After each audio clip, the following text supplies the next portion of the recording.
갈라디아서 3장 13절 14절 같이 읽습니다. 그리스도께서 우리를 위하여 저주를 받은 바 되사 율법의 저주에서 우리를 속량하셨으니 기록된 바 나무에 달린 자마다 저주 아래 있는 자라 하였습니다. 이는 그리스도 예수님 안에서 아브라함의 복이 이방인에게 미치게 하고 또 우리로 하여금 믿음으로 말미암아 성령의 약속을 받게 하려 함이니라. 아멘. 다시 갈라디아서 3장은 복음을 설명하고 있습니다. 그러면서 우리 주님께서 십자가에 달리신 사건에 대해 말씀하면서 주님께서 3장 13절에 우리를 위하여 저주를 받으셨다. 십자가에 달리는 것은 저주고 또한 그 십자가에 달린 사건은 무수히 많은 저주를 포함하고 있는 사건입니다. 주님께서 우리를 위하여 저주를 받은 바 되서 율법의 저주에서 우리를 속량하셨다. 율법의 저주.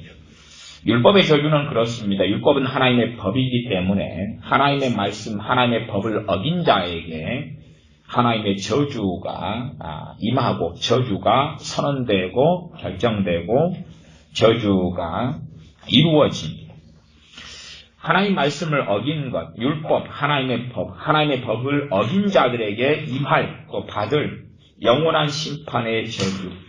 거기에서 주님께서 우리를 대신하신 십자가에 달리심으로 우리를 속량하셨다. 속량은 다른 말로 하면 구원하셨다, 구속하셨다 이런 말로 바꿀 수가 있습니다. 주님의 십자가상의 사건이 우리를 위한 저주에서 율법의 저주에서 해방되는 것. 기록된 바 나무에 달린 자마다 저주 아래 있는 자라. 복음의 첫 번째 의미이죠. 첫 번째. 그 다음에 우리 주 예수님의 십자가의 사건, 우리를 위하여 대신 저주받고 죽으신 사건으로 인하여 그것과 연결되는 게 무엇냐 하면 성령님의 약속입니다. 그게 3장 14절입니다. 그래서 항상 우리는 복음 안에가 성령님이 그 안에가 포함되어 있구나 하는 것을 인식하고 알아야 됩니다. 복음 안에가. 14절은 이는 그리스도 예수님 안에서 아브라함의 복이 이방인에게 미치게 하고 아브라함의 복. 믿음으로 인하여 받은 복이지. 믿음으로 인하여 받는 복이 이방인에게 미치게 하고 그 다음에 하반절이 또 우리로 하여금 믿음으로 말미암아 성령님의 약속을 받게 하려 함이니라. 3장 2절에서는 너희가 성령님을 받은 것은 율법의 행위로냐 듣고 믿음으로냐. 믿음으로 인하여서 성령님을 받았다. 라고 말씀하고 3장 14절은 믿음으로 말미암아 성령님의 약속을 받게 하려 함이니라 그랬죠. 성령님의 약속이 무슨 의미냐? 그러면 우리 성경이 한글 성경 번역이 여러 것들이 있으니까 다른 번역 성경들로 하면 새번역 성경이나 이런 성경의 번역은 약속된 성령님을 받게 하려 함이라. 그렇게 성령님의 약속이 아니라 본래로 한다면 좀 수식 관계가 거꾸로 바뀌는 걸로 이해하는 게 좀 더 타당합니다. 그래서 약속된 성령님을 받는 것. 성령님의 약속 그러면 성령님을 받을 거라는 약속. 성령을 받을 거라는 약속 그렇게 해석을 하거나 그렇게 또 번역을 하거나 아니면 약속된 성령님 이렇게 번역하거나 양자의 번역이 다 괜찮습니다. 그래서 그냥 약속의 성령 아니면 성령의 약속 그러니까 이해가 잘 안 되실 수 있으시니까 약속된 성령 아니면 성령님을 받을 거라는 약속. 그래서 주님의 십자가의 사건을 통하여서 어디까지 연결되냐 하면 성령님을 받을 것이라는 걸로 연결됩니다. 왜 율법의 저주가 그렇게 심각하냐? 율법은 모든 사람이 지킬 수 없는 하나님의 뜻이었기 때문에 그렇습니다. 왜 지킬 수 없냐 그러면은 에덴 동산 이후로 아담 이후로 우리는 타락했기 때문에 우리에게는 부패성이 있고 죄성이 있기 때문에 우리가 어떤 것은 지킬 수 있으나 신약 성경으로 한다면은 베드로 사도가 하는 말씀으로 한다면 우리는 계속하여 지킬 만한 능력도 역량도 없다는 이야기입니다. 얼마 동안은 율법의 하나님의 말씀을 지킬 수 있으나 그러나 이스라엘 조상들도 짊어지지 못했던 짐이라. 그게 율법이라는 이야기죠. 그러나 율법은 한편으로는 폐해지기도 했고 한편으로는 폐해지지 않았습니다. 완성된 부분에서 폐해짐이 있고 그러나 율법은 계속됩니다. 계속되는 것을 폐해지는 것을 신학적으로 하면 의식법은 폐해졌다고 이야기하고 성취되었기 때문에 소위 말하면 오늘이 교회 절기로 한다면 성령 강림절, 오순절, 그다음에 맥추절, 7.7절 그래야 됩니다. 조금 지나면 또한 7월달 되면 맥추절을 지내죠. 오늘이 맥추절이에요.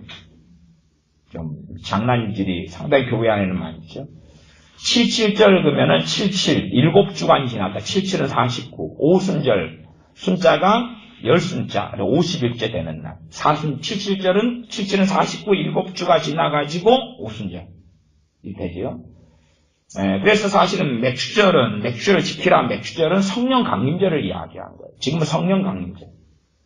근데 이제 또 지나면 또 맥추절. 그건 또 뭐냐? 오늘이 맥추절. 오늘이 성령 강림절. 오늘이 7.7절이고. 그러니까 맥추절을 지킬 필요가 없는 거죠. 왜? 맥추절은 무엇의 예표니까요? 우리 주 예수 그리스도의 십자가와 그로 이어진 성령님의 약속된 성령님을 받는 것에 대한 예표거든요. 그래서 오늘이 오순절, 7.7절, 맥추절, 성령 강림절. 그러니까 오늘 오순절 이야기만 꺼내고 같은 말인 맥추절과 7.7절 이야기는 안 꺼내죠. 네. 사람들도 우리 기독교인들도 제가 볼 때 상당히 개화돼지다. 상당히 개화돼지다. 그렇게 생각해요. 제가 그래서 우리 목회자들도 상당히 신학생들도 개화돼지가 많이 되었습니다. 한국 국민들처럼. 예를 들어 사도는 몇 명이냐 그러면은 13명이다. 13명. 13명 이름을 써라. 그게 목사고 일반적인 시험 문제 중에 하나입니다. 보면 사도행전에 보면 바나바는 사도인데 신학적으로는 사도가 아닌 거예요. 성경에는 두 사도 바울과 바나바 그런데 13명의 사도 이름 써라 그러면 마티아를 포함한 12명 플러스 사도 바울 그러면 그게 정답이에요. 도대체 무슨 상황이냐. 성경에 사도라고 바나바 등이 나와 있으면 사도라고 해야지 왜 안 하느냐. 그래서 좀 그런 이상한 전통도 아닌 이상한 것을 그런 내용들이 사실은 굉장히 많이 있습니다. 어쨌든 성령님을 받아 약속된 성령을 받는 것이 복음 안에 다 포함되어 있는 것입니다. 십계명 같은 것이 율법이죠. 십계명 우리가 지킬 수 있느냐? 못 지키죠. 못 지켜요. 하나님만을 섬기라. 하나님만을 섬기는 게 1계명이죠. 하나님을 섬기는 것. 그러나 우리는 하나님을 섬기다가 어느 때는 남편을 섬기다가 아내를 섬기다가 거기에서 남편과 아내를 섬기는 건 맞는데 주님 안에서 섬기는 거죠. 다시 말하면 주님을 위하여 남편을 섬기고 아내를 섬기고 부모를 섬기고 형제를 섬기고 이웃을 섬기고 자녀를 섬기는 거죠. 주님을 위하여. 그러나 주님을 위하여가 아니라 주님 밖에서 소위 남편과 아내와 자녀와 부모 형제가 돈이 우상이 되는 거죠. 1계명부터 우리는 쉽게 어기게 됩니다. 주님께서 나보다 더 부모나 형제나 처자나 전토를 사랑하는 자는 하나님을 합당하지 않다. 1계명과 관련되어 있죠. 쉽게 어기죠. 2계명은 우상 숭배죠. 같이 가는 계명이에요. 같이 가는 거. 여호와 이름을 망령되이 일컫지 말라. 제가 오전에 설교했던 것처럼 자기의 어떤 찬양을 부르며 생기는 감동인데도 이걸 성령의 감동이라고 그러는 거예요. 삼위일체 하나님을 조롱하고 멸시하는 거죠. 여호와 이름을 망령되이 일컫지 말라. 그럼 여호와라는 이름이 주로는 전능하신 아버지 하나님에 대해 쓰였지만 또 한 걸음 더 들어가면 삼위일체 하나님에 대하여 여호와라 말할 것들이 참 많아요. 참 이게 이름에 대해서 하나님의 이름에 대해서는 굉장히 많은 부분의 어떤 공부나 이해들은 좀 필요합니다. 어쨌든 여호와 이름을 망령되이 일컫지 말라. 단지 아버지 하나님에 대해서만 이야기는 건 아니에요. 삼위일체 하나님에 대해서 하나님은 한 분 하나님이시고 한 분 하나님이신데 아버지와 아들과 성령님으로 존재하시죠. 각 위는 완전하시고 이게 이제 우리가 이해할 수 없는 하나님의 신비죠.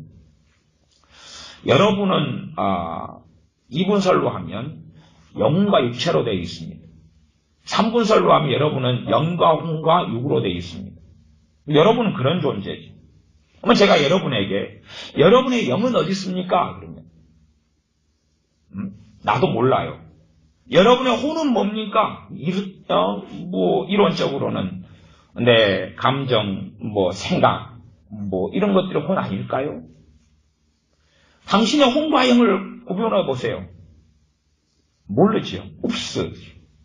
그러니까 우리는 우리 자신의 영혼, 육에 대해서 이해를 잘 못합니다. 당신의 혼과 당신의 육체가 어떻게 서로 연관돼 작용합니까? 당신의 영혼과 당신의 내가 어떻게 연관돼 작용합니까? 몰라요. 우리는 우리 자신을 가지고 이 몸을 가지고 평생을 사는데도 이 몸을 몰라요.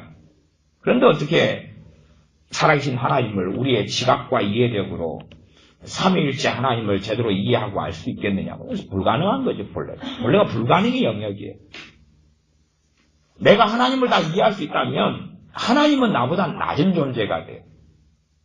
강아지가 나보다 월등하다면 강아지가 어느 날 회사 갔다가 퇴근한 다음에 나한테 밥을 주면서 야, 밥 먹어라. 아빠 퇴근하고 왔다. 그러겠죠. 그러나 우리가 회사 갔다가 퇴근하고 와서 강아지 밥을 주면서 야, 먹먹아. 오늘도 잘 지냈냐? 밥 먹어라. 그런 것은 강아지보다 내가 월등한 존재니까 그러는 거예요. 월등한 존재니까. 그럼 내가 강아지보다 하나님께서 월등하게 만드셨기 때문에 강아지는 나를 다 이해할 수 없어요. 나는 강아지를 그래도 대부분 다 이해할 수 있어요. 대부분 다. 물론 강아지의 신비까지 다 밝혀진 것은 없습니다. 강아지는 혼적인 존재고 사람은 영적인 존재고 강아지는 영이 없어요. 혼과 육으로 이루어졌어요.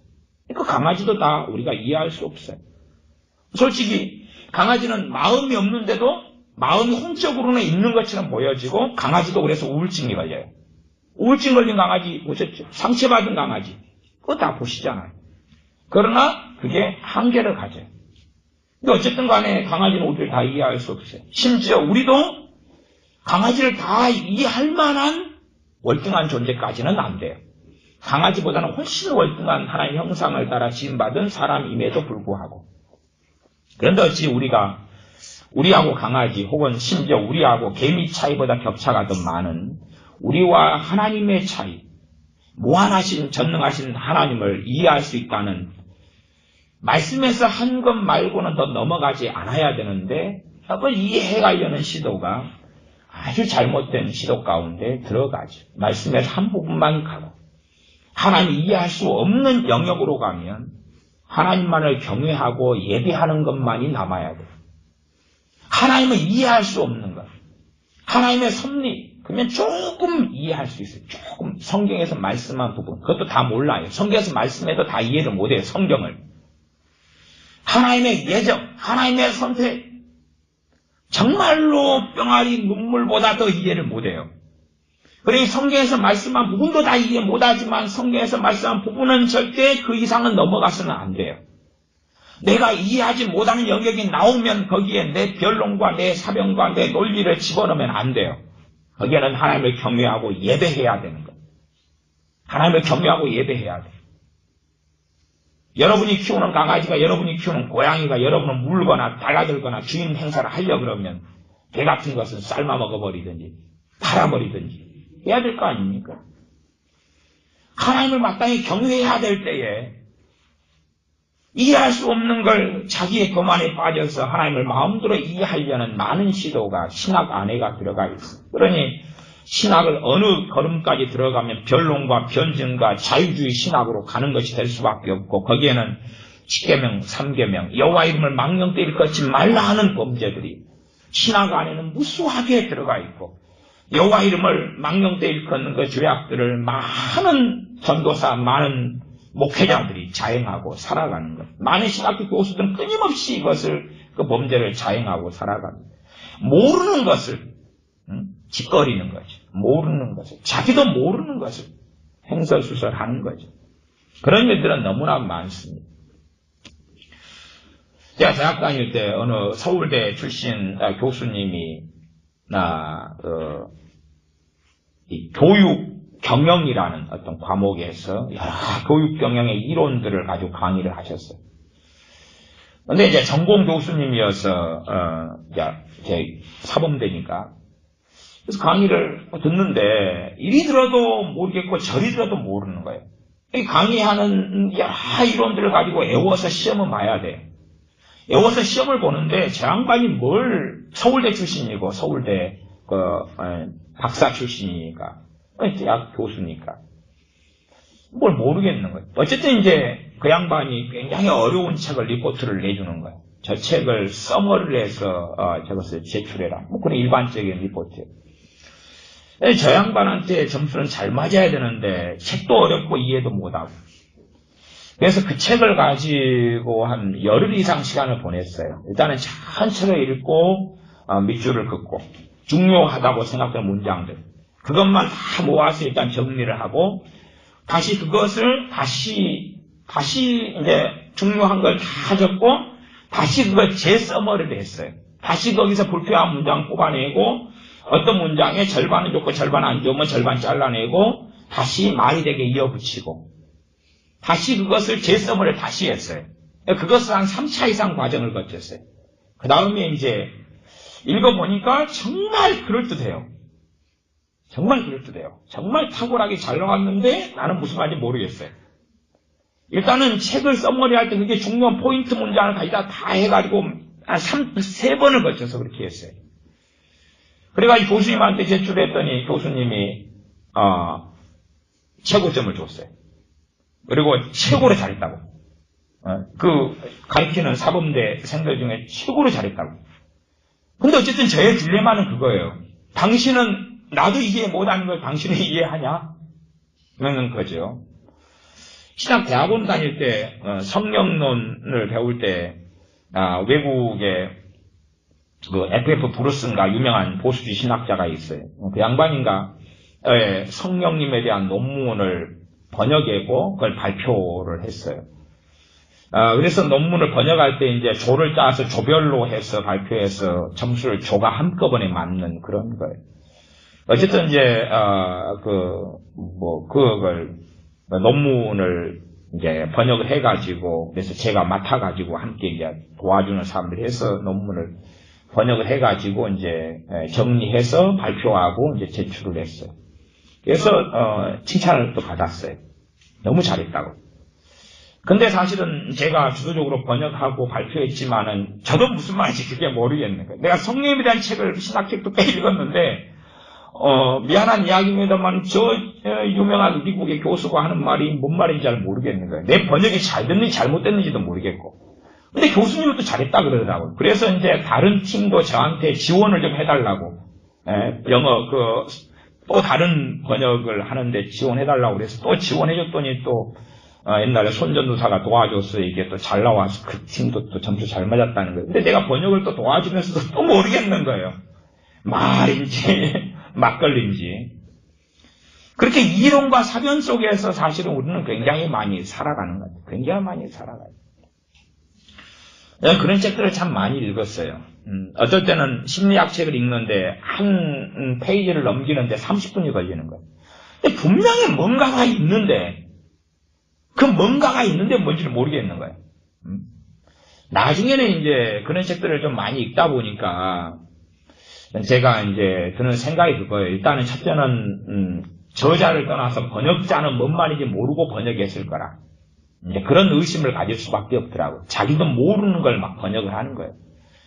그러면 책을 쓴 사람이 잘 썼다 그래도 그 번역을 가지고는 제대로 알 수가 없는 거죠. 결국은 이제 원서를 같이 볼 수밖에 없는 상황이 되는데 원서를 봐도 모르겠는 거예요. 그러면 의심을 할 수밖에 없죠. 책을 쓴 사람도 지도 뭘 모르고 횡설수설했다는 의심을 할 수밖에 없는 거예요. 우리가 하나님의 말씀을 절대 그 외에 말씀한 것 이상 벗어나지 않아야 될 것들이 굉장히 많이 있어요. 굉장히 많이 있어요. 내가 이해되지 않는 영역이 되면 그 영역은 하나님을 예배하고 경배해야 될 영역이 되는 거예요. 하나님을 찬양해야 될 영역이 되는 거예요. 그 선을 넘어버리면 상당히 골치 아픈 문제 속에 들어갈 때가 많아요. 저는 존 칼빈의, 종교적 존 칼빈이나 칼빈 목사님의 책들을 좀 종종 봅니다. 보면서, 어느 부분에 가서는 참 이 존 칼빈이 하나님을 경외했다는 것을 많이 발견해요. 선을 넘지 않아야 될 것을 다 안 넘고 거기서 멈추어요.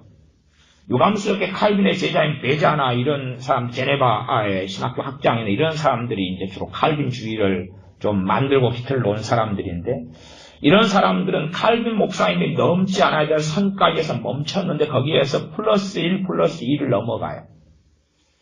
또 어떨 때는 칼빈 목사님이 어느 부분에 가서는 이 양반이 여기서는 넘지 않아야 되는데 두 문장, 세 문장을 더 첨가해서 넘어버리고 말았구나. 그런 부분도 발견을 해요. 특별히 예정이나 이런 부분으로 가면은 좀 더 넘어버린 것을 발견해요. 이제 그 스승이 좀 넘었기 때문에 베자나 또 그 이후에 칼빈주 신학자들은 극단론으로 가서 넘어버리기, 더 많이 넘어버리는, 거기에 살을 더 붙여버리는 부분들을 발견하기도 합니다. 그래서 우리가 하나님을 마땅히 경외해야 될 때에 하나님을 찬양하고 영광을 돌려야 될 부분은 하나님의 신비에 대한 부분, 하나님을 우리가 이해할 수 없는 부분들, 하나님을 알 수 없는 부분들, 이해할 수 없는 부분들. 왜? 우리는 하나님께서 만드신 피조물에 불과하니까. 하나님이 만드신 창조물에 불과하니까. 그러나 사람들은 끊임없이 개돼지를 키우고 고양이를 키우면서 자기가 우주의 왕인 것처럼, 자기가 이 땅의 정복자고 지배자인 것처럼, 자기가 이 세상의 모든 걸 만든 것처럼 그렇게 착각을 합니다. 교만 속에, 오만 속에, 독선 속에 들어가는 거죠. 우리는 아셔야 됩니다. 여러분이 만들어내는 고안물들처럼, 여러분이 만드는 의자나 음식이나 아니면 테이블이나 사람이 만드는 자동차처럼 하나님 앞에서 사람은 그런 존재에 불과하다는 사실입니다. 하나님께서 만들어낸 창조물들, 피조물들에 불과하다는 사실입니다. 그러나 하나님께서 우리에게 하나님 형상을 따라 만드셔서 다른 피조물보다도 월등하게 해주신 것에 대한 하나님께 대한 찬양이 필요하죠. 소위 말하면 사람으로 하나님께 지음받아서 금수저가 된 거예요. 누구에 비해서요? 바퀴벌레에 비하니까 금수저. 바퀴벌레는 흙수저. 그 다음에 송충이는 솔잎만 먹어야 되죠. 그놈은 흙수저, 우리는 금수저. 바퀴벌레 나타나도 와거리지만 바퀴벌레 입장을 바꿔놔 보세요. 지 존재 자체가 사람들로 하여금 비명을 가져온다 그러면 어찌 되겠냐 그 말. 모기 왜 날아오는데 모기에 비해서 우리는 금수저죠. 사람으로 만들어졌으니까. 하나님 형상을 따라 만들어졌으니까. 여러분이 모기가 됐다. 모기가 크게 우울증 걸릴 일은 없겠습니다만은 모기가 남의 피나 빨아먹고 살아야 된다. 그러면 여러분의 지성을 가지고 모기의 인생을 산다 그러면 여러분 어떻게 할 거냐 그 말. 여러분의 지성을 가지고 똥통에 구더기가 되어 산다 그러면 항상 오바이트가 막 나올 수도 있어요. 막 똥물을 막 먹고 똥을 갖다 막 먹으면서 우울증에 걸리는 구더기. 여러분의 지성을 가지고 구더기가 되어 살아가면, 여러분의 감성을 가지고 살아가면 슬프지 않겠어요? 하나님을 찬양해야 될 많은 영역과 많은 부분들이 있습니다. 나아가서 이제 십계명 이야기를 하면은 하나님 말씀은 십계명이라 해도 좀 어렵게 들어가면 10번째 계명, 10번째 계명은 이웃의 아내나 남종이나 여종이나 등등을 뭐 하지 말아라고요? 탐내지 말아라. 탐심에 대한 이야기. 탐심과 탐욕은 결국은 탐하는 마음이니까 마음의 죄에 대한 이야기. 마음의 죄. 면 십계명만 이야기해도 우리는 십계명도 끊임없이 어기고 살아가요. 종교개혁자들이나 청교도들의 설교나 강해를 보면 그들의 상당한 포인트가 어디에 있냐면 십계명에가 있습니다. 십계명. 종교 개혁자들이나 청교도들은 십계명에 대한 설교를 굉장히 많이 했어요. 굉장히 많이. 물론 이제 요즘 들어와서 한국교회 우리 교회들 같은 경우는 십계명에 대해서 잘 가르치지도 않고 단지 율법이라고 터부시하죠. 율법의 핵심과 율법의 대표성을 가진 율법의 얼굴이 십계명이죠. 율법의 얼굴이. 그러나 터부시하죠. 왜? 율법은 성취되고 이루어졌어. 단지 십계명에 대해 설교하고 가르치더라도 윤리적으로 가르친다. 그래서 지키도록 노력합시다 정도에서 지키지 않으면 심각한 범죄가 된다는 사실을 별로 가르치지 않는다 그 말이죠. 그래서 율법을 우리 힘으로는 지킬 수 없어요. 그래서 복음으로 인하여 우리 주 예수님의 십자가로 인하여 성령님의 약속, 성령을 주시겠다는 약속, 만민에게 요엘서 2장에 사도행전 2장에 성취되었던 성령을 주시겠다는 약속을 하셨다 그 말. 주시겠다는 약속을. 믿는 자에게 성령을 보내겠다는 약속을. 성령에 대한 약속이 특별히 주님께서 하신 말씀들 가운데 많은데 성경에서는 요한복음에가 많습니다. 요한복음 14장, 15장, 16장가 쭉 성령님에 대해서 나와 있습니다. 그러면 자세히 이제 보면 예를 들어 요한복음 4장으로 가면 그러나요? 내 배에서 믿는 자가 받을 성령님인데 내 배에서 생수의 강이 흘러나리라. 그러면 배에서 생수의 강이 흘러난다. 이걸 누가 경험하고 누가 체험하고 누가 누리느냐? 단순한 이야기죠.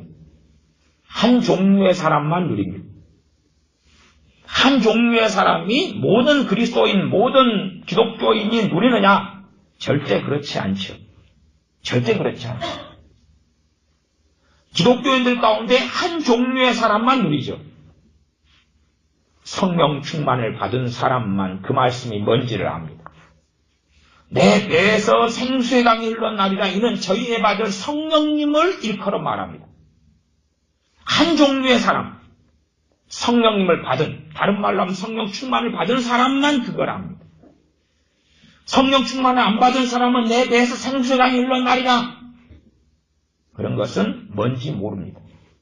그래서 이론적으로 성령 충만을 안 받은 사람들이 한국교회는 무진장만 있습니다. 무진장만 해요. 엄청 많다 그 말이에요. 엄청 많다. 너무 많다. 성령 충만을 안 받은 사람들이 한국교회는 너무 많다.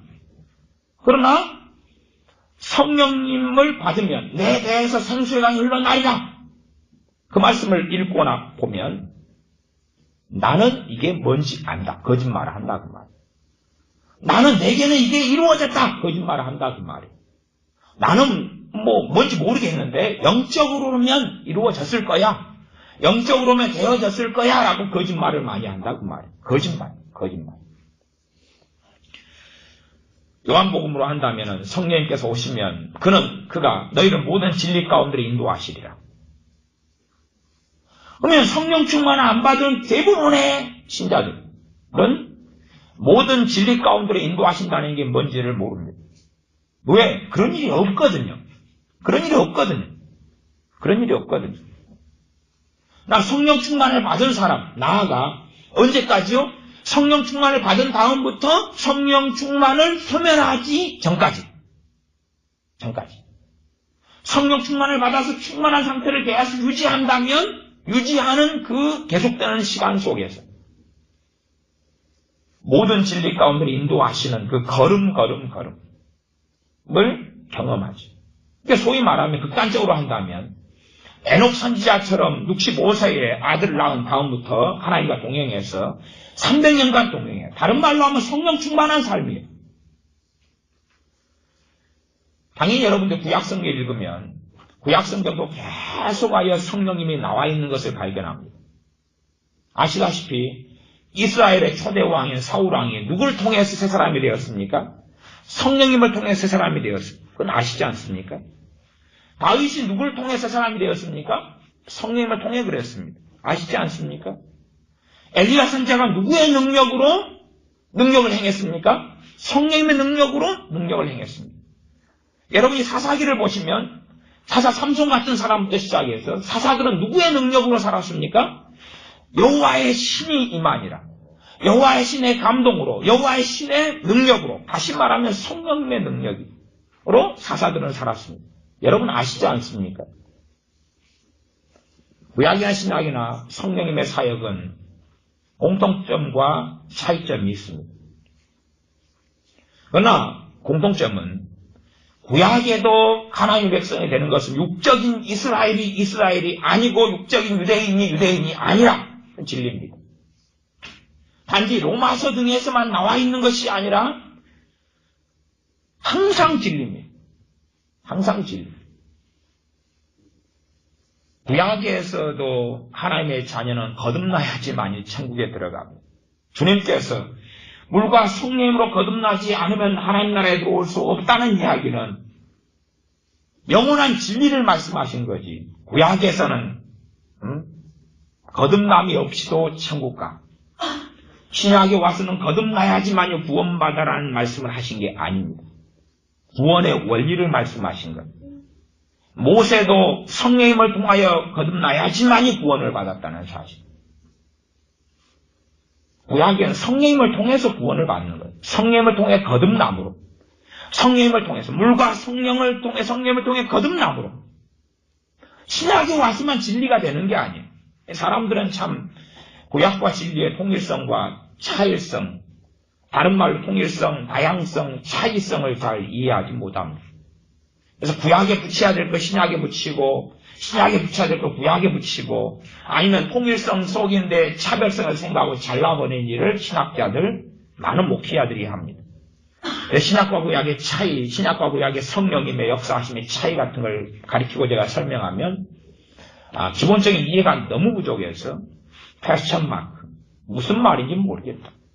이해력이 너무 부족해서 이해를 못하는 경우가 너무 많습니다. 그래서 좀 더 들어간 깊은 걸 이야기하려고 그래도 기본적인 것을 이해 못하는데 더 한 걸음 나아가서 이야기하면 무관심 사항입니다. 무관심 사항.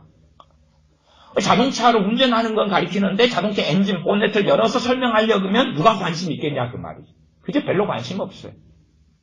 이게 성령님에 대해서 성경이 말씀하는 것을 이야기하려고 해도 대부분의 사람들은 자기에게 이익이 되는 성령님에 대한 이야기까지만 관심이 있고 그 이상은 관심이 없어요. 원래가 관심이 없어요.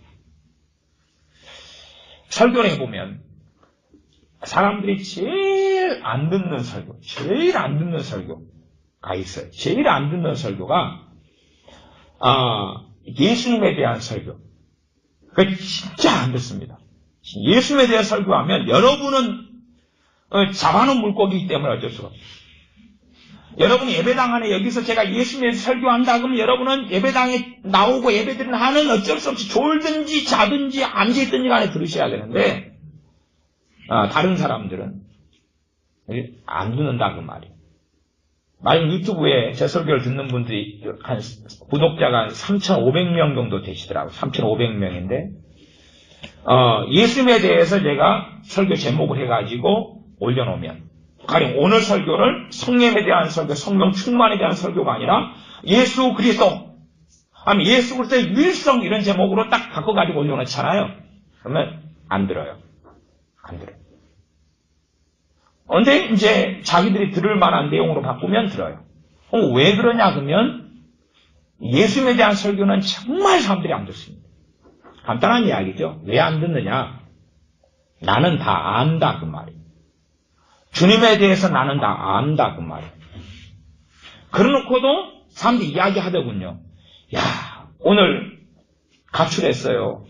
누가요? 우리 집에 키우던 고양이가 가출을 했어요. 가출했어요. 저한테 이야기한다는 것은 고양이의 그 정신과 마음을 못 읽었다는 이야기죠. 아니 지가 키우는 고양이가 고양이를 다 이해하지 못했다는 이야기 아니에요. 얘가 지금 가출할 마음을 어떻게 먹었는지 어쩌니 사람하고는 틀리지만 그 마음이 어쨌든 얘가 가출해버린 거예요. 아까 안 들어온 거예요. 그러면 고양이도 자기가 다 이해를 못하고 있는 거 아니에요.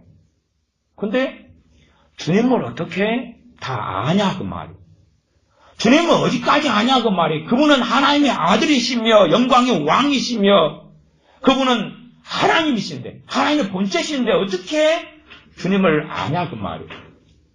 근데 많은 그리스도인들은 나는 예수님에 대해서 알 만큼 안다. 더 이상 알 필요가 없다. 알 만큼 안다라고 생각하더라고요. 더 이상 알 만큼 안다.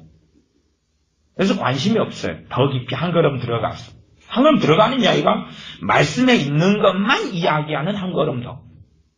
근데도 관심이 없다고 말이에요. 성령님에 대해서도 피상적으로 알고 그 이상은 관심이 없어요. 사실은 뭐가 관심이 있냐 그러면 나와 관계된 하나님 말씀. 나와 관계된. 내 평안, 내 문제 해결, 내 복지, 내가 귀신 쫓겨나가는 것, 내가 치료받는 것, 내가 행복해지는 것, 내가 기도응답 받는 것, 내가 잘 먹고 잘 사는 것, 내 자식이 잘 되는 것, 내가 장래가 잘 있는 것, 내가 하나님께 크게 쓰임받는 것, 내가 관련된 성경. 그걸 전해달라. 그러지 내가 관심 없는 것, 내게 해당되지 않는 것, 그런 것은 관심이 없고 안 듣겠다는 거지. 그래서 성경에 있는 더 다양하고 많은 성령에 대한 말씀을 전하고 가르치려고 해도 사실은 대부분은 관심이 없어요. 대부분은 들으려 하지 않아요. 그러니 들으려 하지 않는 사람들한테 말을 한다 해서 이게 무슨 소용이 있겠느냐? 소용이 없지요. 주님에 대한 설교도 해봐야 별로 이렇게 관심이 없으니까 소용이 없죠. 그냥 가십거리로서 주님에 대한 피상적인 이야기만을 듣고 그리고 나는 충분히 안다. 그렇게 하고 싶은 거죠. 어쨌든 여러분이 인정하지 않든지 간에 구약도 성경을 통해 거듭나야지 하나님의 자녀가 되는 겁니다. 사울이 그랬던 것처럼 다윗이 그랬던 것처럼 그들은 예외적인 어떤 모습을 보여준 게 아니에요. 유감스럽게. 어쨌든 신약도 성령을 통해 거듭나야지 하나님의 자녀가 됩니다. 하나님 말씀은 동일하게 우리가 지켜야 돼요. 구약도 지켜야 되고 신약도 지켜야 돼요. 그래서 여러분이 가장 좋아하는 성경 구절 그런 거 있잖아요. 사람들은 참 이상해요. 뭐가 이상하냐 그러면 자기가 좋아하는 것만 보기 때문에 성경에 주님이 직접 말씀해도 안 듣고 안 봐요. 안 듣고 안 본다. 사람들이 좋아하는 성경이 산상수훈 같은 거 좋아하잖아요. 마태복음 5장, 6장, 7장. 그러면은 제가 구약의 말씀도 지켜야 된다. 구약의 말씀에 제가 아까 말씀드린 맥주절이나 이런 거 있잖아요. 절기들 성취되어진 그러니까 주님 안에 성취된 희년이나 이런 것들은 성취되었기 때문에 그림자가 이제는 실체가 왔기 때문에 더 이상 실천할 필요가 없는 거죠. 그런 것은 이미 갈라디아서 1장에서부터 말씀하고 있어요. 갈라디아서 1장, 또 히브리서 이 말씀하고 있어요. 또 말고 다른 구약의 말씀들은 다 지켜야 돼요. 그래서 우리가 어떤 건 성취되었는가, 어떤 것은 주님 안에 성취되어서 그림자가 실현되어서 주님을 통하여 성령을 통하 우리가 이제는 이루어졌는가, 또 어떤 말씀 우리가 지금도 지켜야 되는가, 이걸 잘 구분해야 되는데 그걸 잘 구분하지 않는다 그 말이에요. 왜냐하면 내게 돈을, 내게 성공을, 내게 빵을, 떡을 주지 않으니까. 그래서 구약의 말씀도 지켜야 된다 그러면은 사람들이 이제 정신이 나가고 넋이 나가는 사람들이 많아요. 왜? 관심이 없거든요. 관심이 없어요. 산상수훈 5장 제가 읽어볼게요.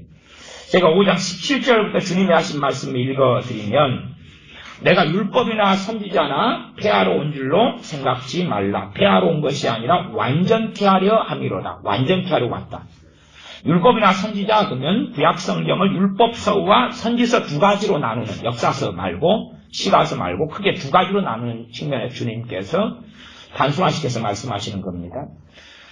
5장 18절에 진실로 너희에게 이르노니 천지가 없어지기 전에는 율법의 1.1핵이라도 반드시 없어지지 아니하고 다 이루리라. 율법을 정말로 어떤 면에서 주님은 완전히 율법에 대한 극단적 강조를 지금 하고 계시는 거죠. 율법에 대한 극단적 강조. 그 다음 19절. 그러므로 누구든지 이 계명 중에 무슨 계명입니까? 율법의 계명이죠. 이 계명 중에 지극히 작은 것 하나라도 버리고 임의로 버리는 거죠. 성취되지 않고 지켜야 될 것을 이건 성취된 거니까 안 해도 돼. 이렇게 쉽게 판단해서 버리는 거죠. 아니, 버리는 여러 가지 이유가 있는데, 목회자다 그러면은 안 가르치는 것도 버리는 거고, 예수 믿는 신자들이다 그런데 제대로 주위에서 안 보는 것도 버리는 거지. 버리는 거지. 그래서 나는 편한 신약 성경만 볼 거야. 그것도 상당히 버리는 걸로 주님은 보실 거다. 그런 말이죠. 하나라도 버리고 또 그같이 사람을 가리키는 자는 천국에서 지극히 작다 일컬음을 받을 것이요. 그러니까 어떤 교회는 가면 성경 1년 내내 읽는데 산상수훈밖에 안 읽는 교회가 있어요. 그러면 그 사람들은 구약율법을 버렸어요? 안 버렸어요? 버린 거죠. 그러나 당신들은 구약율법을 버렸냐고 물으면 아무도 안 버렸다 그래요. 우리는 구약도 하나님 말씀으로 인정합니다. 그러나 산상수훈만 읽으면 그 안에가 다 들었습니다. 다 들었을 리가 없잖아요. 다른데. 천국에서 지극히 작다 일컬음을 받을 것이 누구든지 이를 행하며, 뭘 행하며? 구약의 율법, 작은 거라도 행하며 가리키는 자는 천국에서 크다 일컬음을 받으리라. 천국에서 큰 자가 되는 것에 대한 이야기를 주님이 여러 번 하셨어요. 섬기는 자가 되면 큰 자. 겸손하게 섬기는 자면 큰 자. 근데 여기 마태복음 5장 19절로 한다면 큰 자가 되는 것은 율법에 있는 지극히 작은 계명이라도 행하면서 가르치는 자가 큰 자. 그렇게 말씀해요. 저는 극단식 율법주의자가 아닙니다. 그게 아니라 성경에 있는 걸 설명을 하는 거예요. 설명을 하는 거예요. 유감스럽게. 그래서 구약에 있는 많은 말씀들도 우리가 지켜야 돼요. 많은 말씀을 지켜야 돼요. 그 구분점이 쉽지는 않습니다. 뭐가 성취됐는지, 뭐가 의식법의 연장으로 되어 있는지, 뭐가 지금도 지켜야 되는지 쉽지 않아요. 그래서 그런 것 정도를 좀 더 이해하려면 우리가 종교개혁자들이 쓴 기독교 고전들, 또 청교도들이 쓴 이런 설교했던 설교 강해라든지 이런 것을 좀 더 주의 깊게 봐야 되는 측면이 필요해요. 또 근세에 1950년 뭐 이럴 때까지 사역하셨던 50년대 64년까지인가 영국의 마틴 로이 존스 이런 목사님들 뭐 이런 양반들의 설교 강해라든지 이런 걸 보면서 이들의 성경 해석을 함께 살펴봐야 되는 좀 하나님 말씀 지키기 위해서는 그런 지난한 어려운 과정들이 목회자인 저만이 아니라 여러분들에게도 유감스럽게 신학자가 아닌 여러분들에게도 필요한 거예요. 필요한 거예요. 이제 목회자만 그런 걸 다 읽고 그냥 엑기스만 그건 엑기스는 원래 있을 수도 있으나 그러나 없는 영역이 많아요. 또 목회자가 어떤 것을 정리했다 그래서 그게 진리가 되진 않아요. 왜? 이해는 다 다르기 때문에. 이해는 다르기 때문에. 여러분도 하나님 말씀 이해를 여러분의 이해를 가져가야 돼요. 그러니까 제가 어떤 말씀을 설명할 때에 어떤 것은 제가 제 견해라고 이야기하는 부분이 있고 어떤 것은 성령의 역사하심으로 그런 부분이 없이 확신 가운데 전하는 부분이 있어요. 극단적으로는 확신 가운데 전하는 부분이라 할지라도 여러분이 다시 또 살펴야 되는 건 당연해요. 누구와 함께 살펴야 됩니까? 여러분에게 임한 성령님과 함께 살펴야 돼요. 여러분과 임한 성령님. 그래서 성령 충만을 받아야지만이 모든 진리 가운데로 성령님이 나를 인도해 가실 수 있어요. 그러니까 성령 충만한 기간이 짧다 그러면 진리 가운데 인도하신 기간이 짧아요. 짧아요. 그러니까 조금의 진리죠. 조금의 진리. 그 다음에 성령 충만을 소멸해버리고 잃어버리면 그 조금의 알았던 진리도 모르게 되어져요. 무슨 말인 거 아니? 성령 충만해서 깨닫고 알아서 기도에 대한 어떤 걸 깨달았어요. 기도하면 응답을 받게 돼요.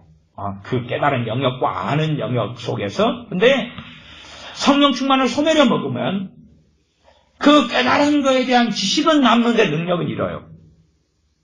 지식은 남아요. 이론은 남아요. 이론은 남는 능력은 잃어요. 그래서 동일한 기도를 해도 응답은 못 받아요. 많은 사람이 한국 교인들은 기도 생활을 많이 해요. 근데요, 열매가 대부분 없어요. 열매가 없는 지당한 이유가 뭐냐 그러면 성령 충만하지 않은 채 기도하기 때문에 그래요. 입만 살아서 그 뜻대로 구하면 들으심이라 하나님 뜻에 맞는 기도만 하면 듣는다. 뜻대로 구하는 것은 뜻을 이루고 성취하려고 임하신 분이 누구냐 하면 성령님이에요. 그러니까 내용만 맞아서 되는 게 아니에요. 많은 사람들은 하나님의 뜻 그래서 정말 웃기게도 말장난을 합니다. 웃기게도. 어떤 말장난이냐 그러면 병든 환자가 있어요. 그러면 그 환자가 고쳐지는 건 하나님 뜻이겠어요? 아니겠어요? 뜻이죠. 뜻이죠. 병든 채로 죽는 건 아니잖아요. 그러니까 자 뜻입니다. 고치세요. 하나님. 성령 충만을 받으라. 에베소 5장 18절. 성령 충만 하나님 뜻이죠. 그러니까 자 성령 충만케 하세요. 하나님. 뜻이니까. 모든 사람이 구원받는 게 하나님 뜻이다 그랬죠. 성경에. 그러나 구원은 모든 사람의 것이 아니다 그랬죠. 모든 사람이 구원받는 게 하나님 뜻이다 그랬으니까 하나님 지구상의 모든 사람을 구원하소서 뜻이니까. 정말 가능하냐 그 말이. 가능하지 않지요. 어떤 사람이 장성한 주님을 닮은 신자 그리스도인이 되는 것이 하나님 뜻이죠. 그게 에베소서 말씀이죠. 하나님 장성한 그리스도인으로 내 자식을 만드세요. 내 남편과 내 아내를 만드세요. 내 부모 형제를 만드세요. 뜻이니까. 그게 되냐 그 말이죠. 안 되죠. 그건 말이 안 되는 이야기. 말장난인 거예요. 말장난. 내 자식이 구원받는 게 하나님 뜻이지요. 맞아요. 뜻이에요. 그러나 그건 뜻이다 해서 이루어지는 문제가 아니에요. 근데 구원하세요. 그런 식으로 기도를 통해서 말장난하는 사람들이 너무 많아요. 이제 많은 한국 사람들이 기도 시간이 줄어감에도 불구하고 전 세계 어느 지역의 교회들보다 그래도 상위 랭킹에서 한국 그리스도인들은 기도를 많이 해요. 그러나 대부분의 기도가 응답되지 않아요. 그 이유는 성령 충만하지 않으니까. 성령 충만할 때만이 누구의 인도를 통해 기도하기가 쉬워져요? 성령님의 인도하심을 통해 기도하기가 쉬워져요. 왜? 성령님은 뜻대로 구하시니까. 그치, 자기가 알량한 성경 지식을 몇 가지를 가진 다음에, 자, 나는 뜻대로 기도할 수 있어요. 그러면 성령님의 불필요성을 주장하는 거죠. 성령님을 보내신 하나님을 우롱하고 우리 주님을 우롱하고 조롱하는 거죠. 왜 약속하시는 성령님을 그리스도인들에게 보내시냐 그러면 성령님이 아니시면 그리스도인의 삶을 살 수 없으니까 그래요. 성령님이 아니시면 말씀대로 살 수 없으니까. 성령님이 아니시면 진리를 깨닫고 알 수 없으니까. 그래서 성령님의 다른 이름으로 주님께서는 진리의 영이라고 표현하시죠. 보혜사, 또 다른 보혜사. 진리의 영이 오시면 진리의 영이시니 그분은 진리의 영, 성령님이 아니시면 하나님의 말씀의 진리를 제대로 알 수도 없고 진리 가운데 걸어갈 수 없다는 사실이. 그러면 성령님이 아니면 우리가 말씀 안에서 말씀을 깨닫고 말씀을 준행하고 지키고 살 수 없어요. 성령님에 대한 절박성을 우리 전부 다는 가져야 됩니다. 지금 시대는 하나님 말씀에 대해서 수가 거달기로 핥고 지나가고 하나님 말씀을 이용하는 시대가 되어서 이용하기 위해서는 성령이 별로 필요가 없는 시대가 되었어요. 예배당 안에도 설교 가운데도 어디에서도 별로 성령이 필요 없는 시대가 돼요. 성령이 없어도 우리는 예배 드릴 수 있어. 성령이 없어도 저희 같은 설교자가 이렇게 설교 준비하고 해가지고 할 수 있잖아요. 성령이 없어도. 성령이 없어도 여러분이 찬양할 수 있어요. 성령이 없어도 예배 드릴 수 있어요. 앉아 드릴 수 있어요.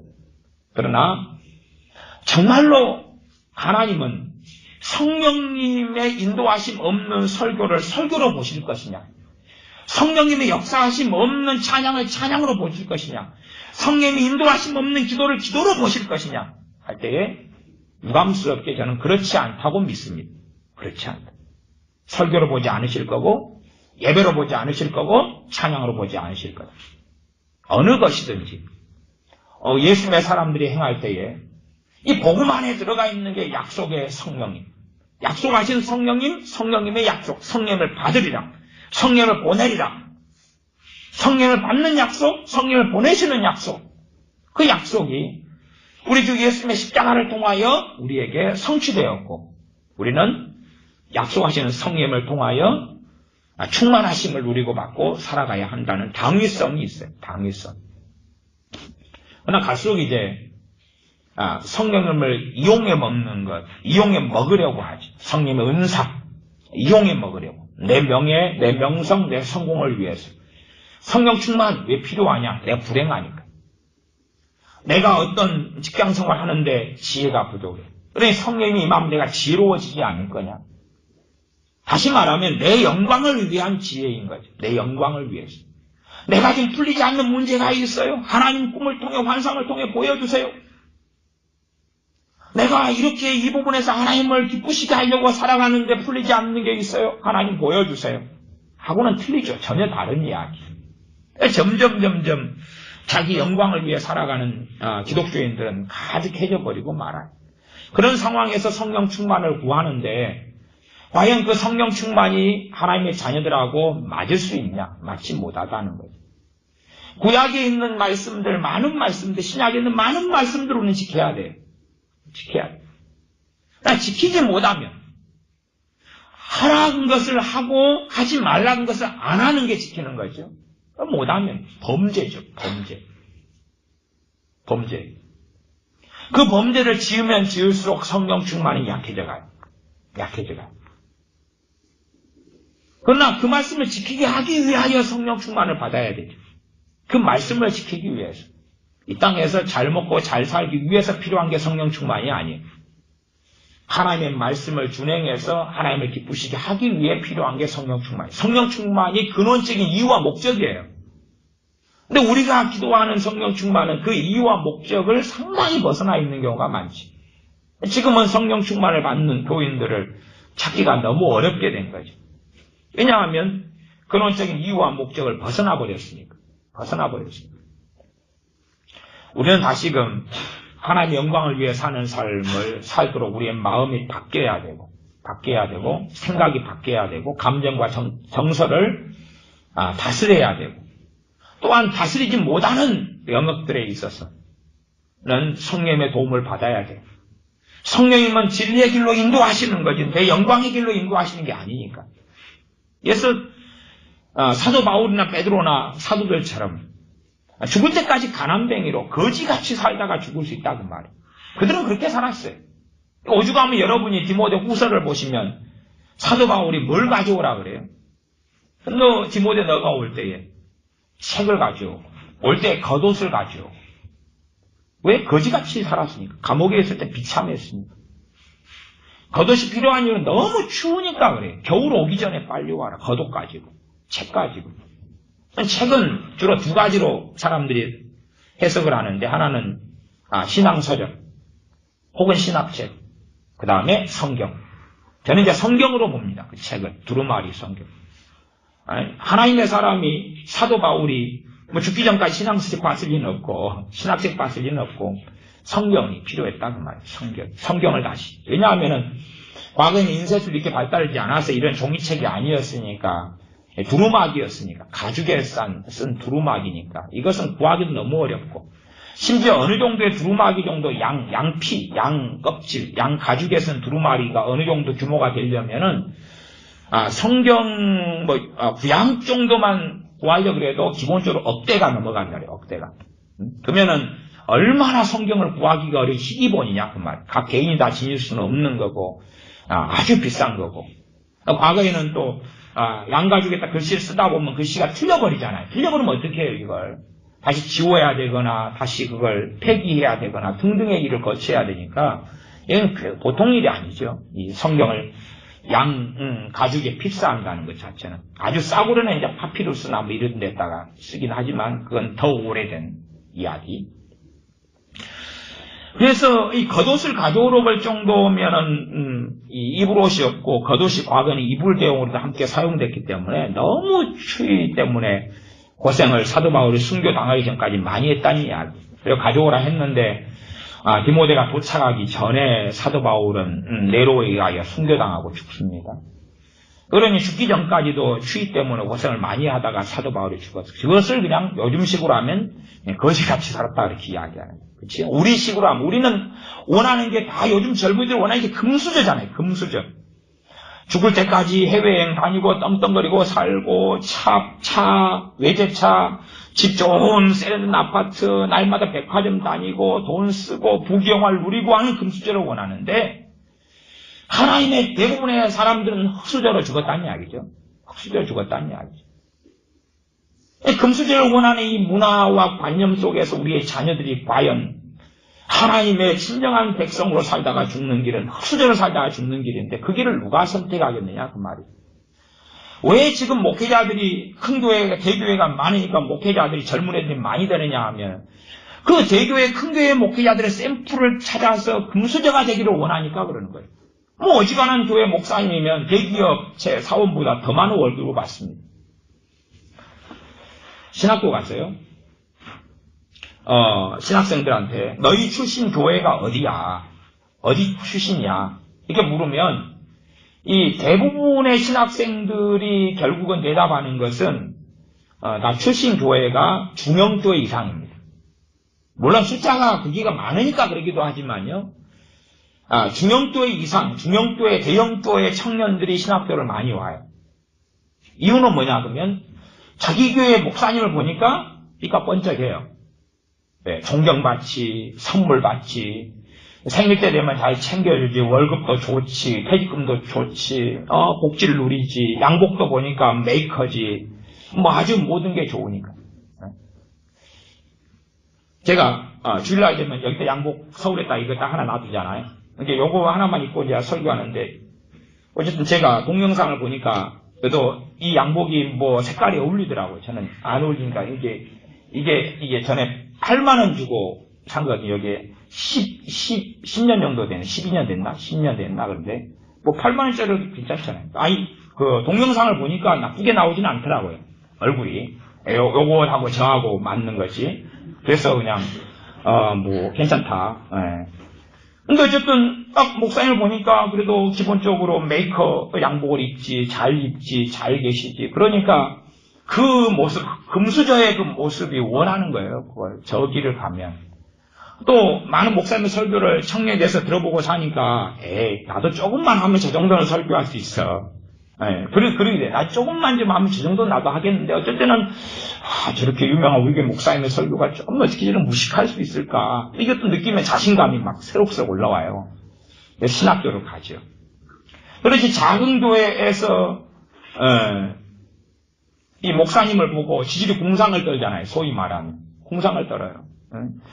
이번 달에 월세가 부족해서요. 막 그러고 울고 있고 뭐 막 촬영하고 금식하고 있는데 뭐하냐 월세 70만 원인데 70만 원 돈 부족하다고 막 금식 들어갔다는 거예요. 그럼 얼마나 진짜 목사님 하나님은 70만 원 가지고도 굶고 금식해야 돼. 그거 하나님께 받으려고 공상을 오직 거냐 저거. 절대 저런 길을 걷기 싫죠. 그래서 옛날에는 잘 나가는 목사님들이 거의 없었어요. 옛날에. 그래서 목회자가 될 사람들이 별로 없었어요. 정말로 흙수저의 길을 주님을 위한 십자가의 길을 걷고자 하는 사람들만 그 길을 걸어갔어요. 근데 지금은 이제 목회자의 영광을 보는 거예요. 우리는 저 유명한 목사님들이 누리는 영광과 권세를 보는 거예요. 우리나라에 청렴하다고 알려진 어떤 유명한 목사님이 계신데 그분이 자기는 정말로 교회 안에서 복지를 담임 목사만이 아니라 부목사들에게도 복지를 잘 준다고 이렇게 막 강조를 하시면서 부목사들 월급을 435만 원씩 준다는 거예요. 자기 돈을 좀 깎아가지고. 그러면서 그 정도는 교회가 줘야 된다는 거예요. 요즘으로 한다면 정규직, 비정규직 이야기죠. 그러면 결국은 대부분의 교회는 문 닫으라는 이야기예요. 왜? 대부분의 교회는 435만 원이 부목사 월급만이 아니라 담임 목사 월급도 그저는 못 주거든요. 그저는 어떻게 줘요? 그러면 재정을 어떻게 유지해요?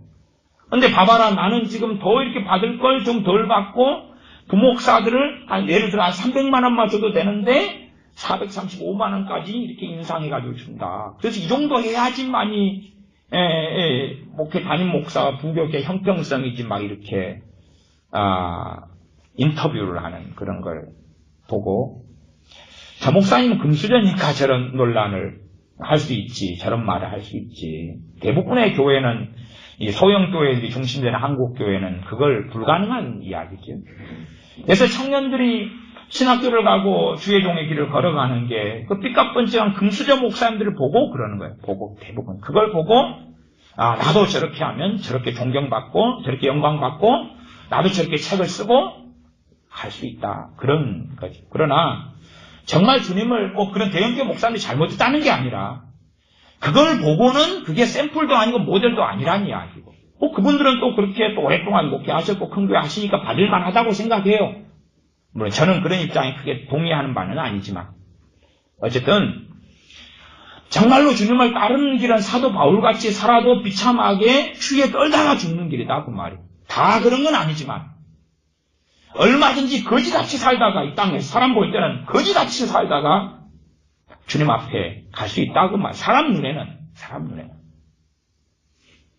그것이 주님을 따르는 길이기 때문에 성령 충만을 받았다. 성령 충만을 나를 금수저로 이끌어가는 길이 아니다 그 말이에요. 나를 인간 사회에 나를 머리되게 하는 길이 아니다 그 말이에요. 우리가 자녀를 위해 기도할 때 하나님 머리되고 꼬리되지 않게 해주시옵소서.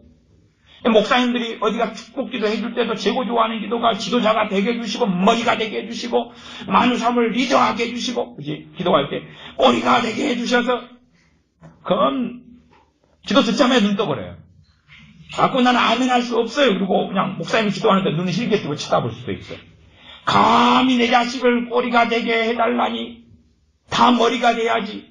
그래서 요즘에는 닭도 꼬리가 없고 날개도 없고 다리도 없고 머리만 15개 있고 막 그렇다 그러더라고요. 다 머리 되게 달라니까 닭대가리가 15개만 이렇게 나왔어요. 다 머리를 원하니까. 다 그런 성령 충만을 통해서 영광을 원하죠. 그러나 그 영광을 원하는 사람들에게 주시는 게 성령 충만 아니다 그 말이에요. 그 영광을 원하는 사람들에게. 시험적으로는 어느 때 극소수에게 주실 수 있다고 저는 생각해요.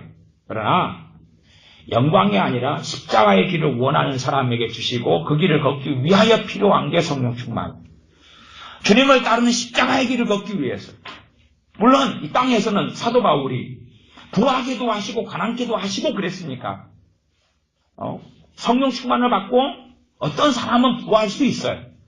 어떤 사람은 가난케 될 수 있다 그랬지 제가 다 가난케 된다는 이야기는 아니에요. 그러나 그것은 성령 충만의 결과가 부는 아니다는 거예요. 영적 부요일 수는 있으나 육신적 부요는 아니라는 이야기예요. 그것은 그럴 수도 있고 아닐 수도 있는데 아닌 사람들이 그런 사람보다 더 많다 그렇게 저는 말씀드릴 수밖에 없어요. 성령 충만은 이 땅의 부요의 길이 아니에요. 이 땅에 부자가 되고 이 땅에 성공하고 이 땅에 잘 나가고 이 땅에 모든 게 해결되는 만사 형통의 길이 아니라 성령 충만을 통해서 진리의 성령님께서 그 사람을 다스리고 그 사람을 인도하셔서 모든 진리의 길 가운데 인도하시길 위하여 임하신 성령입니다. 그러니 그런 하나님의 의도와 뜻하고 안 맞는다면 아무리 내가 크리스찬이라 기독교인이라 그리스도인이라 예수님의 제자라고 주장할지 몰라도 심지어 제자 훈련까지도 받았을지 몰라도 성령 충만은 받을 수 없다는 사실이에요. 그래서 이 성령님의 약속 갈라디아서 3장 14절에 있는 건 당연히 3장 2절 3절 성령님을 받는 거고 오전에 말씀한 대로 이것은 성령 충만의 사건으로 연결된다고 말씀드렸어요. 왜? 너희가 성령님을 받은 것을 이야기할 때 갈라디아 교회들은 정확하게 사도 바울이 뭘 이야기하는지를 알고 있었다고 말해요. 우리가 모태신앙인 우리 자녀들에게 제가 너희들이 성령님을 받은 것이 율법의 행위로냐 믿음으로냐 그러면 우리 자녀들이 뭐라 그러겠어요? 목사님이 이해되지 못하는 이야기를 하고 계시네. 성령님을 받은 것이 무슨 말인지 모르는데 도대체 거기에다가 그걸 논리로 세워서 율법의 행위로냐 믿음으로냐 그러면 할 말 없음. 사도 바울이 너희가 갈라디아 교회인들 너희가 성령님을 받은 것은 그러면 딱 생각은 그거요. 그거지요. 사마리아에 베드로와 요한 사도가 와서 안수함으로 성령 충만을 받은 사건.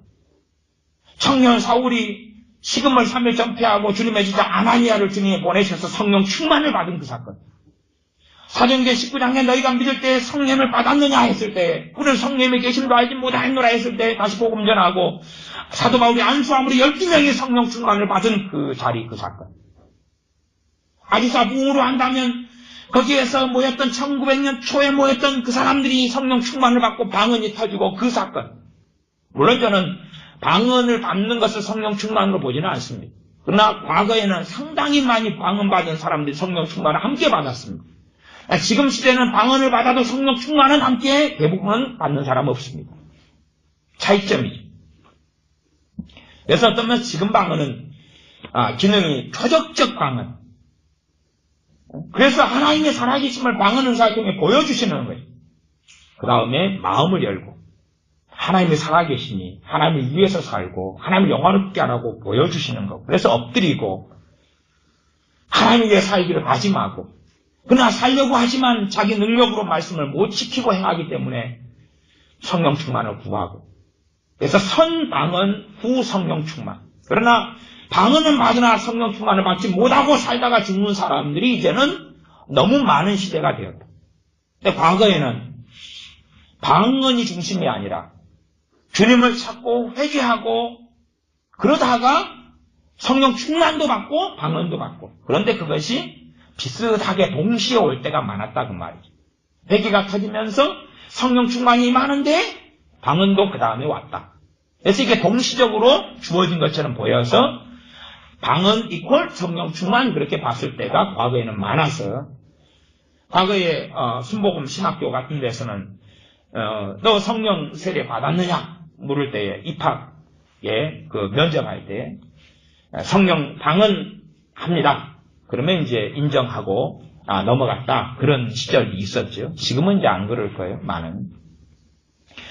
어쨌든 여러분들이나 저나 성령 충만이 아니면 말씀대로 살지 못합니다. 말씀대로 살지 못해요.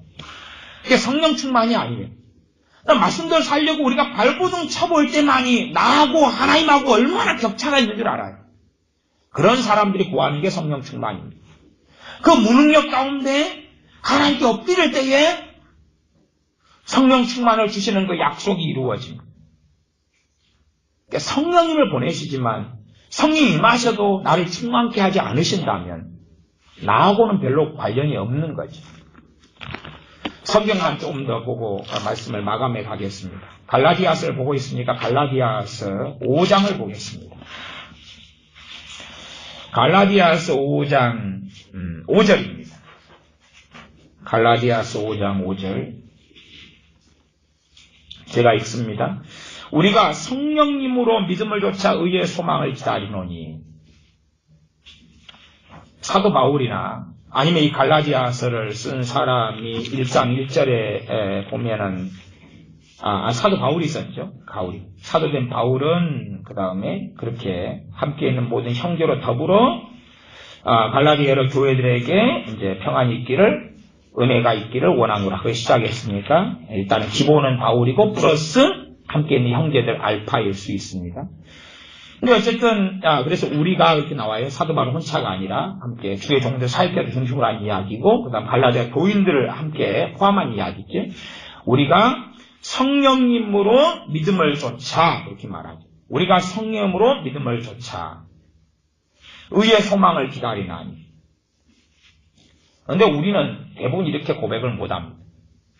왜 고백을 못하냐 그러면 성령님으로 믿음을 조차는 성령으로는 오늘 가루를 쳐버릴 거예요.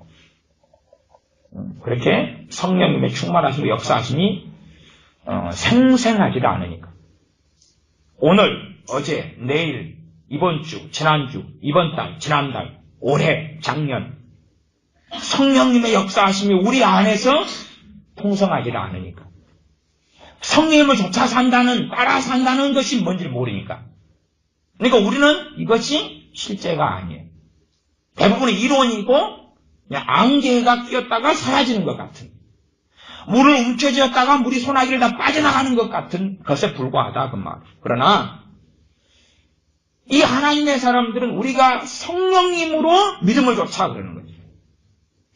어떨 때는 우리 주 예수 그리스도를 따라서 그렇게 말하고, 어떨 때는 성령님을 따라서 삼위일체 하나님이신데 성령님을 따라 살아가는 것과 어떨 때는 주님을 따라 살아가는 것을 구분을 안 하기도 하고 어떨 때는 구분을 해요. 한 분이시면서 또한 다르시기 때문에. 다르시면서 한 분이시기 때문에.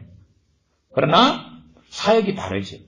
우리 주님은 아버지 보좌 우편에 계시고 성령님은 여기 그리스도의 영 아버지 영으로 임하에 계시고 다르다 그 말이에요. 성령님은 믿는 자 각 사람에게 임하에 계시고 우리 주님은 하늘 보좌 우편에 계시고 다르죠. 아버지는 그 보좌에 계시고 다르죠. 주님은 나중에 재림하시죠.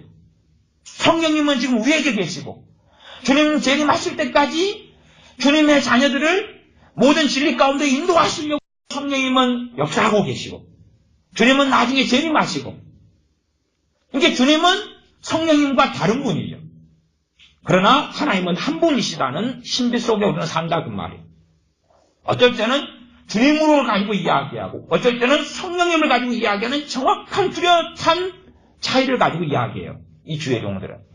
문제는 우리는 이 차이가 희박하다 그 말이에요. 희박해. 대강 둘러가지고 이야기를 하고 이렇게 갈라디아서 5장 5절처럼 우리가 성령님으로 믿음을 좇아 의의 소망을 기다리나니 근데 성령님으로 믿음을 좇아라니 도대체 저게 무슨 말이야? 퀘스천 마크. 왜? 앞에 성령님으로가 그 삶을 제대로 살지 않으니까 이게 성령님으로 믿음을 좇아라는 것이 이해될 수가 없죠. 의의 소망을 기다린다. 당연히 주님의 재림을 기다리는 걸로 간단하게 해석하면 되는 거지만 그러나 성령님으로 믿음을 좇아라는 것을 이해는 못해요. 왜? 이것은 성령 충만한 삶을 살 때에 이제 조금씩 이해되고 깨닫고 체험하고 알 수 있는 거거든요. 성경에 사실은 많은 것이 그래요. 많은 것이 성령 충만하지 않을 때는 이해될 수 없고 알 수가 없어요. 많은 것이. 그래서 신학교가 거의 다 잘못돼 버렸어요. 거의 다가 아니라 저는 그냥 미안한 이야기입니다만 신학교 100%가 잘못돼 버렸다. 저는 그렇게 단정을 짓습니다만은 좀 후퇴해서 거의 다라고 합시다. 근데 왜 그러냐 그러면 신학 박사들 가운데 성령 충만한 사람이 찾을 수가 없습니다. 성령 충만한 사람이 없는데 성령 제대로 알 수가 없는데 자기는 다 안다 그러고 마음대로 해석하고 마음대로 풀이하고 마음대로 신학을 만들고 가르치거든. 그러니까 망조가 될 수밖에 없는 거죠. 배우는 신학생들도 성령 충만해야지만이 틀린 것, 맞은 것, 참과 거짓을 성령의 도우심을 따라 자기 믿음의 분량을 따라 얼마간은 구별하고 먹을 거 안 먹을 걸 아는 가운데서 믿음의 성장해 갈 텐데 성령 충만한 신학생이 없으니까 개돼지가 되어서 아무거나 주는 대로 주먹을 수밖에 없는 거죠. 사실은 그런 것이 너무 오래되어서 한국교회가 이렇게 망한 거예요. 한국교회가 망한 거예요. 그런 신학교에서 나온 목회자들. 그리고 망한 거지. 실제로 내가 성령 충만한 상태에서 신학교를 들어가가지고 있으면 그 성령 충만한 신학교에 있는 동안에 계속 까먹어요. 나올 때 조금만 남아가지고 나오면 아이고 살았다 그러는 거예요. 본래가. 아이고 살았다. 그래서 아무리 뭐라고 해도 신학교는 신학교 그다음 신학대학원 3년 총 7년 뭐 일반 대학교 나온 다음에 신학대학원 들어가면 3년이죠. 어쨌든 제 생각은 절대 7년은 다녀서는 안 되는 거예요. 3년을 신학대학원 3년만 다니고 성령 충만한 상태에서 들어가도 그걸 결코 유지를 못하고 다 깎아먹어버리는데 문제는 성령 충만하지 않은 상태에 신학교를 들어가요. 아니면 끝장나버리고 말지. 끝장나버리고 말지. 진짜 끝장나버리지. 그래서 한국교회가 이 모양 이 꼴이 될 수밖에 없는 필연 속에 있어 왔던 겁니다. 신학교의 문제야. 아는 사람은 다 진작부터 알아요. 뭐 어떻게 하겠습니까? 그래서 성령님을 따라 살아가는 것. 다시 5장 16절부터 가면 성령에 대한 이야기가 많이 나오지 않습니까? 5장 16절부터 18절 정도 많이 읽겠습니다. 내가 이르노니 너희는 성령님을 좇아 행하라. 성령님을 좇아 따라서 행하라. 그러면 성령 충만하지 않은 사람들은 따라 행하려 그래도 성령 역사를 안 하는데 따라서 살 수가 없죠. 생각해 보세요. 이렇게 5장 16절에 명령이 떨어졌어요. 그러면 성령님을 따라서 안 살면, 성령님을 조차 행하라 안 하면 죄예요, 죄가 아니에요? 죄잖아요. 죄라고 생각하지 않는다는 사실. 말씀에 불순종하는 걸. 요즘에 죄의 개념이 계속하여 희박해지고 약해지고 없어져 갑니다. 교회 안에서. 성령님이 오시면 죄에 대하여, 의에 대하여, 심판에 대하여 세상에 알리시리라 그랬는데 오히려 이 하나님의 말씀을 전해야 되는, 전진 기지가 되는 교회가 죄에 대하여 개념이 희박해져 가는 거예요. 그러니까 성령님을 조차 행하라. 안 해도 아무 상관이 없는 거예요. 그것 때문에 이 죄에 대한 죄책감, 죄에 대한 책임, 죄책을 느끼지 않는 거예요. 가슴이 답답해지지 않는 거예요. 그러니까 성령 충만을 못 받죠. 이 말씀에 가슴이 아파지면 성령 충만이 오는 거거든요. 말씀을 못 지키는 것 때문에 가슴을 치면, 그리고 엎드리면 성령 충만을 받는다. 근데 안 아픈데. 아픈 것은 왜 아프냐? 자식이 아파서 마음이 아파. 내가 외로워서, 남편이 내 속을 몰라줘, 아내가 몰라줘, 친구가 몰라줘, 외로워, 마음이 아파. 돈이 없어, 마음이 아파. 몸이 아파서 마음이 아파. 우울증에 걸려 마음이 아파. 늙어가니까 마음이 아파. 이빨이 빠지니까 마음이 아파. 관절염이 생기니까 마음이 아파. 집값이 떨어지니까 마음이 아파. 또 사업을 하는데 손님이 적어지니까 마음이 아파. 경제가 어려워지니까 마음이 아파. 내 자식이 직장이 없는지 3년이 되니까 마음이 아파. 남은 해외 구경 가고 꽃 구경 가고 다 가는데 나는 바빠서, 더군다나 이 남편 놈도 협조를 안 해줘가지고 나는 그냥 일해야 되지, 살림해야 되지. 그래서 마음이 아파. 그러지 성령님을 조차 행하라는 말씀을 내가 못 지키기 때문에. 아니, 이 말씀만이 아니라 다 다른 말씀들 다. 예를 들어 잘 아시는 에베소 5장 18절에 오직 성령 충만을 받으라 그랬어요. 그걸 안 지키면 뭐예요? 죄잖아요. 죄예요. 마음이 안 아프다고 말이에요. 성령 충만하지 않은데도 아무렇지도 않아요. 단지 성령 충만은 받으면 좋은 것, 받아야 하는 것이지 안 받으면 범죄라고 생각하지 않는 거예요. 안 받으면. 그러니까 말씀을 윤리 수준으로, 진리가 아니라 윤리 수준으로 완전히 완전히 떨어뜨려 놔버렸어요. 벽을 완전히 떨어뜨려 놔버렸어요. 그놓고 이제 우리들 같은 목회자들은 자기 설교를 하나님의 말씀 그냥 격을 엄청 올려놓은 거죠. 오늘 하나님께서 여러분 주시는 말씀은 몇 장 몇 절입니다. 들으라 이스라엘아. 죄나 이스라엘. 그리고 이제 자기 설교의 격을 하나님의 말씀인 양 격을 높여버리는 거예요.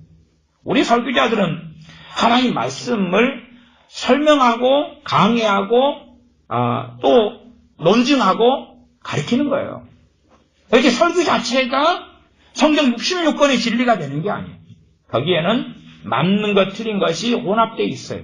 그러나 여러분들이 성령 충만하지 않으시다면 틀린 걸 먹고 맞는 걸 버릴 수 있어요.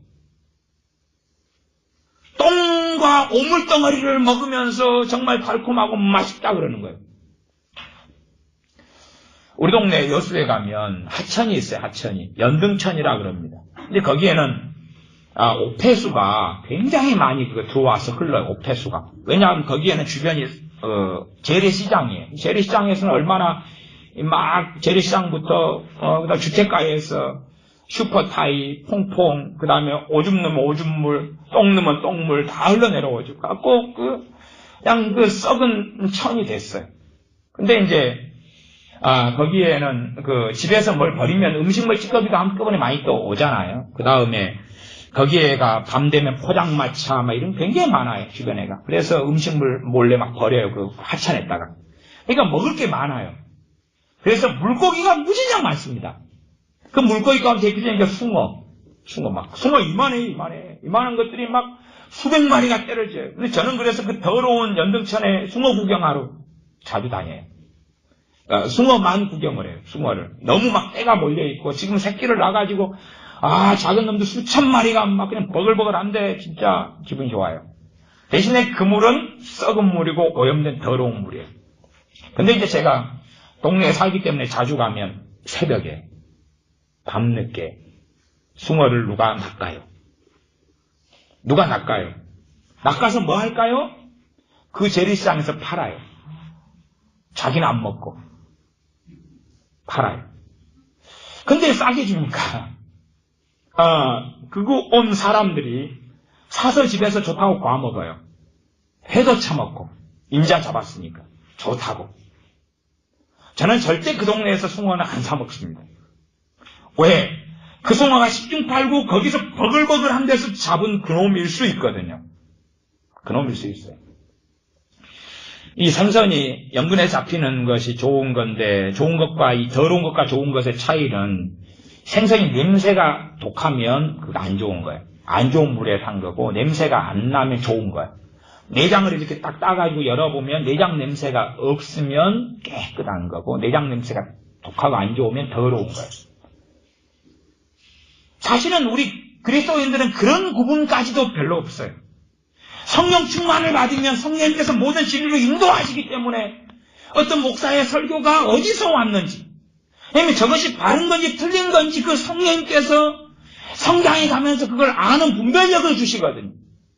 알아가고 신앙서적을 읽어도 뭘 보아도 그걸 알아가거든요. 그러나 성령 충만하지 않으면 알 수 없어요.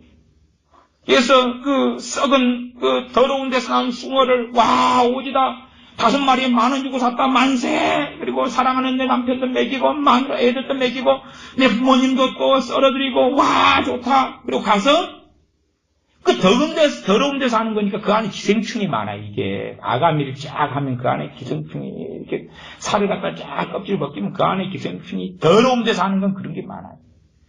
근데 그 기생충이 가져간 것도 좋다고 또 눈에 잘 안 보이거든요. 우리 같은 경우는 정밀하게 보면 보이는데 보통 사람 안 보여요. 회를 뜨는 거예요. 사시미를 떠는 거예요. 갖고 맛있다 초장에 찍어 먹어. 당장 맛있죠. 기생충도 함께 먹고. 씹을 때 잘 씹어야지 기생충 같이 씹어가지고 이빨 사이 단백질 돼가지고 들어가는 거지. 구분을 못한다 그 말이에요. 구분을 못해. 그래서 이 복음에는 갈라디아 3장처럼 성령님의 약속이 있는, 성령을 보내준다는 약속, 성령님을 너희들이 받는다는 약속, 거기에는 당연히 성령 충만과 무조건 직결되고 연결되는 거예요. 성령 충만과. 성령 충만을 받아도 이것이 성령을 소멸치 말라 했으니 어느 때면 소멸되고 약해져가요. 그러나 다시 또 받아요. 주기적으로, 비주기적으로. 성령 충만이 약해지면 다 없어지기 전에 다시 해야 돼. 여러분이 제가 옛날 성령 충만 설교할 때 비유로 든 것이 자동차 기름 앵꼬 나는 걸 비유로 들었습니다. 앵꼬 나는 거. 자동차가 앵꼬가 나면 주유를 해도 이게 복잡해지잖아. 앵꼬가 나면. 앵꼬가 나면 그냥 주유한다고 되지 않을 때가 많아요. 그럼 잘못하면은 이 에어가 차버리잖아. 에어가. 집사님 그러죠? 요즘 안 그럽니까? 디젤 차는 그러죠. 예. 특히 농기계 같은 것도 이런 게 좀 심하고 문제가 많이 됩니다. 이제 휘발유는 안 그러는가요? 예. 예. 이제 휘발유 차를 사셔야 될 것 같아요. 농담입니다. 장단점이 있어요, 차마다. 예, 그러니까 이 더 심각한 것은 성령 충만이 다 없어진 다음에 성령 충만 받기는 훨씬 어렵습니다. 훨씬 어려워요. 내가 돈을 모으는 것도 마이너스가 적자가 돼가지고 모으는 것도 어려워요. 자본금이 좀 있을 때 이걸 가지고 뭔가를 하는 것이 쉽다 그 말이에요. 그렇지 빚을 많이 져가지고 또 빚내가지고 사업을 한다 그러면은 비참한 일이 얼마든지 벌어지는 것처럼 성령 충만도 다 까먹기 전에 받고 다 까먹은 다음에는 더 엎드려야 되고 더 간절해야 되고 더 사모해야 되는 건 아셔야 돼요. 왜? 이 6장 9절가 이렇게 나왔잖아요.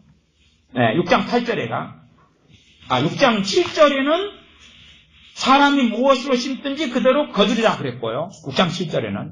그러니까 내가 성령 충만을 까먹은 다음에 좀 적당하게 이게 떨어질 때 다시 얼른 재충만을 받아야 돼요. 사도행전에 예루살렘에 있는 초대교회가 성령 충만을 사도행 2장에 받고 또 좀 지난 다음에 또 받고 그러잖아요. 성령 충만을. 다시 받는 게 나와요. 그러니까 우리도 지금 때마다 다시 받아야 되는데 많은 기독교인이 한 번 받는 걸로 끝내는 거예요. 한 번 받으면 죽을 때까지 유지된다고 착각하는 거죠. 왜 데살로니가 교회에서 성령을 소멸치 말라 그러겠냐 그 말이에요. 은혜를 헛되이 받지 말라. 은혜를 받자. 왜 그러겠냐 그 말이에요. 받고 까먹으니까 그랬죠. 까먹으니까. 갈라디아 교회도 지금 성령을 받아가지고 시작한 교회인데 까먹었으니까 미혹에 빠지는 거예요. 약해지니까 분별력이 없어서 똥을 밥인 줄 알고 된장인 줄 알고 받아먹는 거고. 그렇게 했다 그 말이에요. 그러면 여러분들이 성령 충만을 충만할 때 더 충만을 받는 게 최고 좋은 거고, 나 적절한 때에 가면 다시금 하나님 말씀과 나를 비교해서 대조해서 말씀대로 내가 살지 못하는 것을 내가 가슴을 치고 엎드리면 성령 충만을 주시는 거예요. 엎드리고 간절히 구하고.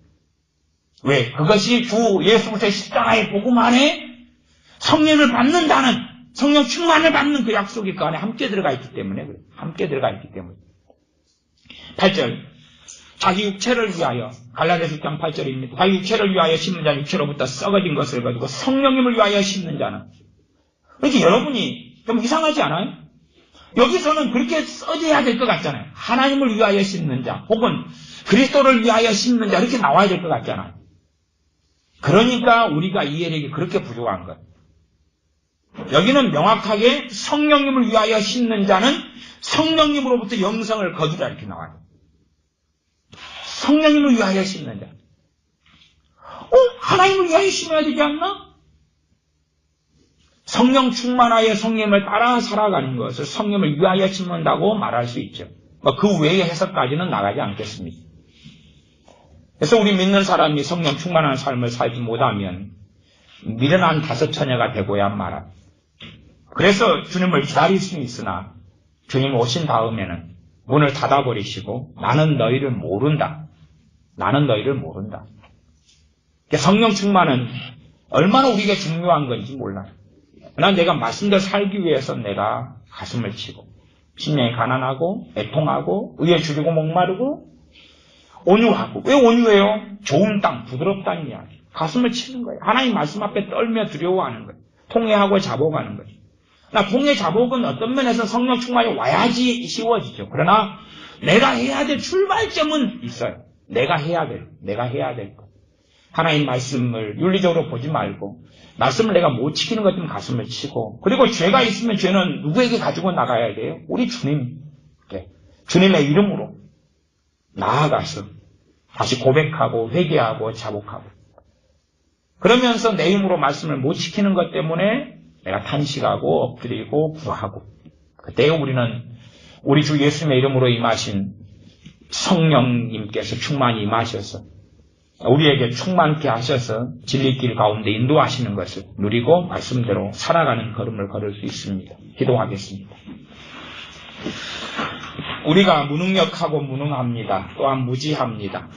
우리가 하나님 말씀대로 사는 것에 별로 관심이 없습니다. 말씀대로 살면서 하나님을 영화롭게 하는 것에 별로 관심이 없습니다.